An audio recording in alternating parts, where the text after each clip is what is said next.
Kita renungkan dua ayat yang Allah sebutkan di dalam surat An-Nisa ayat 34 dan 35. Ayat ini bercerita tentang nasihat-nasihat dari Allah langsung kepada pasangan suami istri. Jadi ayat ini bukan nasihat dari Nabi, bukan nasihat dari sahabat, bukan nasihat dari ulama, bukan nasihat dari orang tua, bukan nasihat dari guru, tapi ini adalah nasihat langsung dari Allah Subhanahu wa taala kepada pasangan suami istri. Allah Subhanahu wa taala peduli sekali kepada hubungan pernikahan, karena memang pernikahan itu adalah salah satu syariat yang sangat mulia di sisi Allah Subhanahu wa taala, sehingga Allah di dalam Al-Qur'an banyak memberikan nasihat dan juga petunjuk tentang bagaimana cara membangun hubungan keluarga, hubungan pernikahan yang insya Allah berkah dan bahagia. Salah satunya ada di dalam surat An-Nisa ini ayat 34 dan 35. Di mana Allah Subhanahu wa taala berfirman, A'udzu billahi minasy syaithanir rajim. Bismillahirrahmanirrahim. Ar-rijalu qawwamuna 'alan nisa'i bima faddalallahu ba'dahum 'ala ba'd وبما أنفقوا من أموالهم فالصالحات قانتات حافظات للغيب بما حفظ الله واللاتي تخافون نشوزهن فعظوهن واهجروهن في المضاجع واضربوهن فإن أطعنكم فلا تبغوا عليهن سبيلا إن الله كان عليا كبيرا وإن خفتم شقاق بينهما فابعثوا حكما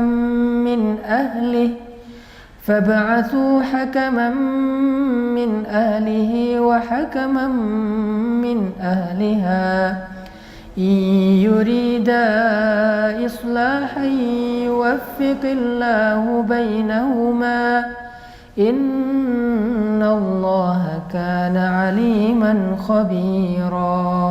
Laki-laki atau suami adalah pelindung bagi perempuan atau istri, karena Allah telah memberikan kelebihan sebagian mereka, yaitu laki-laki, atas sebagian yang lain, yaitu perempuan. Dan karena laki-laki berkewajiban memberikan nafkah dari hartanya, maka perempuan-perempuan yang solihah itu adalah perempuan-perempuan yang taat kepada Allah, perempuan-perempuan yang mampu menjaga dirinya ketika suaminya tidak bersamanya, karena Allah telah menjaga mereka dengan syariatnya. Sedangkan perempuan-perempuan yang kamu khawatirkan akan berbuat kesalahan atau nusyuz, hendaklah kalian memberi mereka nasihat yang baik. Jika tidak berhasil, maka pisahkanlah tempat tidur mereka. Jika tidak berhasil, maka pukullah mereka dengan pukulan yang tidak menyakiti atau melukai. Tetapi jika mereka mentaati kalian, janganlah kalian sekali-kali mencari-cari jalan untuk menyakiti mereka. Sungguh Allah Maha Tinggi lagi Maha Besar. Dan jika kalian khawatir terjadi perselisihan di antara keduanya, maka utuslah seorang yang bisa mendamaikan di antara keduanya dari keluarga laki-laki dan juga dari keluarga perempuan. Jika keduanya bermaksud mengadakan perbaikan, niscaya Allah akan memberikan taufik kepada suami istri itu. Sungguh Allah Maha Teliti dan Maha Mengetahui. Shadaqallahul Azim. Teman-teman sekalian, inilah salah satu di antara sekian banyak ayat-ayat Al-Quran yang isinya berupa petunjuk dan juga nasihat bagi pasangan suami istri dan bagi keluarga yang beriman. Kenapa nasihat-nasihat tentang keluarga dan pernikahan ini banyak di dalam Al-Quran? Karena memang pernikahan adalah salah satu di antara ibadah yang pahalanya luar biasa. Bahkan pahala ibadah pernikahan ini tidak berhenti dengan durasi waktu yang seperti sholat hanya dilakukan sekitar 10 menit, atau ibadah puasa yang dilakukan hanya selama 1 bulan, atau ibadah haji yang dilakukan hanya selama beberapa hari, hanya dengan ritual tawaf, sa'i, wukuf, dan seterusnya. Tetapi pernikahan ini adalah ibadah seumur hidup, atau ibadah sepanjang ikatan pernikahan itu masih ada, dan dalam sehari ibadahnya berlaku selama 24 jam. Jadi suami istri ketika mereka mengikat janji dengan syariat Allah yang halal, maka sejak saat itu mereka sudah mulai beribadah. Dan Allah Subhanahu wa Ta'ala suka jika hambanya itu meneruskan ibadah mereka secara istiqomah. Sehingga bisa dikatakan kenapa Allah membenci perceraian, karena sesungguhnya perceraian itu menghentikan seseorang dari ibadah dan justru membawanya kepada banyak fitnah dan syubhat. Orang yang sudah bercerai atau yang ditinggalkan oleh pasangannya, maka akan sangat mudah bagi dia jatuh kepada fitnah dan ataupun syubhat. Maka dari itu Islam sangat tidak menyukai perceraian, karena Allah juga membenci perceraian. Sehingga ini harus menjadi satu rasa yang ada di hati kita, bahwa iman itu adalah perasaan cinta, perasaan benci, perasaan bahagia, perasaan takut, perasaan yakin. Perasaan adalah hakikat dari iman. Sehingga kalau misalnya kita belajar iman kepada Allah Subhanahu wa Ta'ala, kita juga belajar untuk memunculkan rasa yang sesuai dengan keinginan Allah Subhanahu wa Ta'ala. Misalnya Allah mencintai sesuatu, kita belajar mencintai itu. Allah membenci sesuatu, kita juga belajar membenci itu. Maka ketika Allah Subhanahu wa Ta'ala benci kepada perceraian, maka orang yang beriman harusnya juga benci dengan hal yang sama. Suami benci untuk menceraikan istrinya. Istri benci untuk meminta diceraikan oleh suaminya. Begitu juga mertua, orang tua, atau sahabat, siapapun di antara orang beriman, nggak boleh kita menganggap perceraian itu sebagai sesuatu yang biasa saja. Apalagi sampai menyukai perceraian, mengharapkan perceraian, baik perceraian diri kita ataupun orang lain. Justru kita membenci perceraian karena Allah membencinya. Mencintai pernikahan, mencintai pasangan halal kita karena Allah pun mencintai kebaikan itu. Ini yang disebut dengan iman. Sehingga Allah Subhanahu wa Ta'ala memberi kita nasihat dan petunjuk bagaimana caranya agar hubungan suami istri ini semakin baik, semakin saling mencintai, dan mereka tidak pernah terfikirkan untuk berpisah. Sebagaimana yang tadi saya sampaikan, bahwa kita harus membenci perceraian. Buat kita perceraian itu bukanlah suatu pilihan, bahkan kita menghindari perceraian dengan cara apapun. Seorang suami menghindari perceraian untuk tidak mengatakan talak, seorang istri juga menghindari perceraian untuk tidak mengecewakan suaminya, untuk tidak meninggalkan suaminya, untuk tidak memancing suaminya, untuk saling mengalah supaya tidak terjadi perceraian. Kenapa? Karena kita benci dengan perceraian. Kenapa harus benci dengan perceraian? Karena Allah membenci perceraian. Lalu di dalam ayat ini Allah memberi nasihat tentang tugas masing-masing di antara suami dan istri. Karena salah satu yang menyebabkan perceraian ini terjadi adalah ketika masing-masing fokus dengan hak, bukan dengan kewajiban. Ketika kita fokus dengan kewajiban, insya Allah kita akan memenuhi hak. Tapi jika kita fokus dengan hak, biasanya kita tidak akan memenuhi kewajiban. Suami yang fokus dengan kewajibannya terhadap istri, maka dia akan memenuhi hak istri. Istri yang fokus dengan kewajibannya terhadap suami, maka dia akan memenuhi hak suami. Itu dikenal dengan istilah wafa dalam Islam. Makanya di dalam ayat ini Allah menasihati suami dan istri sekaligus supaya mereka sama-sama fokus, supaya mereka sama-sama berusaha untuk memenuhi kewajiban mereka agar mereka bisa menyempurnakan hak pasangan mereka. Yang pertama Allah katakan ar-rijalu qawwamuna 'alan nisa. Tugas ataupun kewajiban laki-laki. Kewajiban laki-laki itu adalah qawwamun, meluruskan. Maka ketika Allah katakan laki-laki adalah yang meluruskan perempuan, maka di sini Allah Subhanahu wa Ta'ala memberi nasihat kepada suami agar mereka menjaga kewajiban mereka. Tugas utama mereka adalah meluruskan istrinya. Arti meluruskan istrinya, Allah Subhanahu wa Ta'ala berfirman di dalam surat At-Tahrim, ya ayyuhalladzina amanu qu anfusakum wa ahlikum nara. Wahai orang yang beriman, wahai para suami, jagalah diri kalian dan keluarga kalian dari api neraka. Maka tugas pertama seorang suami adalah meluruskan istrinya, keluarganya, agar tetap berada di jalan Allah yang kita kenal dengan nama jalan yang lurus. Sehingga dengan begitu dia menjaga pasangannya dan keluarganya dari api neraka. Karena api neraka itu ada di jalan yang bengkok. Karena api neraka itu ada di dalam jurang-jurang yang membentang sepanjang jalan yang lurus itu, di kanan dan kirinya. Sehingga ketika orang tergelincir dengan hawa nafsunya kepada jurang di sebelah kiri, maka dia jatuh ke neraka. Jika orang tergelincir dengan idealismenya yang kaku, lalu dia ghulu, berlebih-lebihan dalam agama, dia juga akan jatuh dalam lubang ataupun jurang api neraka. Maka tugas suami adalah menjaga agar istrinya dan keluarganya tetap lurus di jalan Allah Subhanahu wa Ta'ala. Menjaga keluarganya dengan ilmu agama. Kalau suaminya tidak paham agama, maka tugas dia adalah mengajak pasangannya dan keluarganya sama-sama belajar agama. Dia tidak harus menjadi seorang ustadz, tapi dia bisa membawa keluarganya kepada para ustadz, bisa membawa keluarganya kepada para kiai, bisa membawa keluarganya kepada taklim, bisa membawa keluarganya kepada para guru, bisa membawa keluarganya kepada ilmu yang ada di masjid atau di beberapa tempat-tempat belajar agama. Ini artinya tugas suami yang pertama ternyata bukanlah masalah materi, bukan masalah kasih sayang yang sifatnya cinta, tapi adalah masalah akhirat. Itu tugas pertama. Kemudian tugas yang kedua, Allah Subhanahu wa Ta'ala menyebutkan di ayat yang sama, bima anfaqu min amwalihim.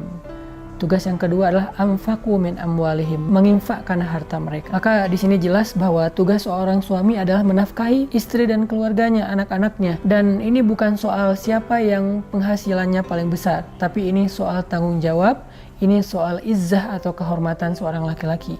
Bahkan seorang suami tetap harusnya memberikan nafkah kepada istrinya walaupun istrinya punya kapasitas, punya harta yang lebih banyak daripada suaminya. Itu yang dilakukan Rasulullah SAW kepada Khadijah. Ketika Rasulullah menikah dengan Khadijah, Khadijah jauh lebih kaya daripada Rasulullah. Tetapi Rasulullah sebagai seorang laki-laki sejati tetap memberikan nafkah kepada Khadijah. Karena kaidahnya harta laki-laki, harta suami adalah harta istri. Sedangkan harta istri hanya harta istri. Jadi disitulah seorang istri belajar bergantung kepada suami. Dan dengan kebergantungan itulah seorang suami punya harga diri. Dan dia bisa menjalankan tugas nomor satunya, yaitu meluruskan perempuan. Lalu apa kriteria seorang istri yang solehah? Apa kriteria istri yang diridhoi oleh Allah? Istri yang memenuhi hak suami. Istri yang fokus dengan kewajibannya. Istri yang insya Allah jadikan hidupnya beribadah 24 jam sehari sepanjang hidupnya. Jadi Allah Subhanahu wa Ta'ala seolah-olah mengatakan begini, wahai perempuan-perempuan, wahai istri-istri, jadilah kalian istri yang solehah. Bagaimana cara menjadi istri yang solehah? Ada dua nasihatnya, qanitat, hafizat. Apa arti qanitat dan hafizat?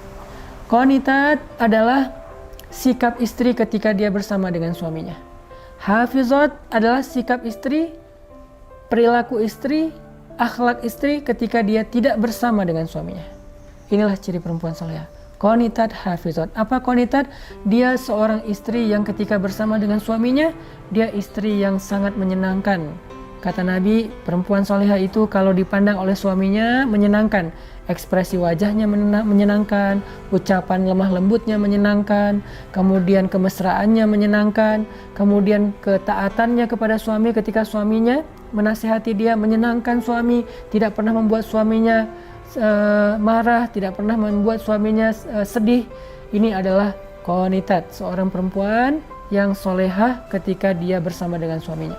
Kemudian yang kedua, hafizat. Hafizat artinya solehah ketika dia tidak bersama dengan suaminya. Kapan? Ketika suaminya pergi dan dia di rumah menjaga dirinya, tidak mengkhianati suaminya. Atau ketika dia keluar rumah sendiri, bagaimana cara dia berpakaian, bagaimana cara dia bergaul, bagaimana cara dia menjaga dirinya, batasan-batasannya sebagai muslimah walaupun dia bekerja, karena tidak masalah muslimah bekerja selama dia mampu menjaga batasan. Termasuk hafizat, perempuan yang mampu menjaga dirinya di sosial media, karena mungkin suaminya tidak selalu bisa memantau dia. Ketika dia japrian sama laki-laki lain, ketika dia satu grup sama orang lain, ketika dia di akun-akun sosial media dengan orang lain, ada yang DM, ada yang komen, posting, live streaming, dan seterusnya, dia mampu menjaga dirinya meskipun tidak ada suami di sebelahnya. Ketika dia mengetik teks yang dikirimkan kepada orang lain, laki-laki, seolah-olah ada suami di sebelahnya. Seolah-olah suaminya melihat apa yang dia tuliskan. Dia memperhatikan emotikon yang dia pakai, dan seterusnya. Inilah istri yang solihah, yang mampu menjaga dirinya ketika dia tidak sedang bersama dengan suaminya. Lalu setelah Allah memberikan nasihat kepada suami dan istri, Allah kemudian mengambil beberapa contoh konflik yang terjadi. Salah satunya adalah ketika istri tidak lagi patuh kepada suami. Apa tugas suami? Maka tugas suami ketika istrinya tidak patuh, fa'inzuhun, nasihati mereka secara baik-baik. Menasihati secara baik-baik itu artinya bukan memarahi, bukan menjudge, tetapi mencari bahasa yang membuat istri merasa nyaman dengan nasihatnya. Atau bisa juga memberi nasihat secara tidak langsung. Mungkin mengajak dia ke taklim supaya dia bisa mendengar nasihat yang dia inginkan dari seorang ulama dan seterusnya. Atau dia juga bisa mencari materi di YouTube atau mencari materi di sosial media yang kemudian dia perdengarkan kepada istrinya. Ini artinya kalau kita ngerasa kurang kapasitas agama, kita bisa menasihati istri kita melalui perantaraan ulama atau orang yang lebih mengerti agama.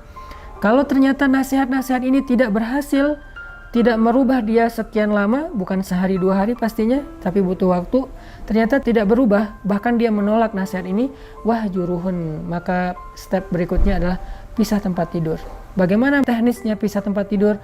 Istri tetap tidur di kamar, suaminya yang keluar. Jadi bukan istrinya yang di sofa, suaminya di kamar, tapi suaminya di sofa, istrinya di kamar. Kalau ternyata ini juga belum berhasil, bahwa istrinya tidak ngaruh pindah tempat tidur juga, dia makin nyaman tidur sendiri misalnya, maka wadribuhun, pukullah istrimu dengan pukulan yang tidak melukai dan menyakiti. Maksudnya gimana?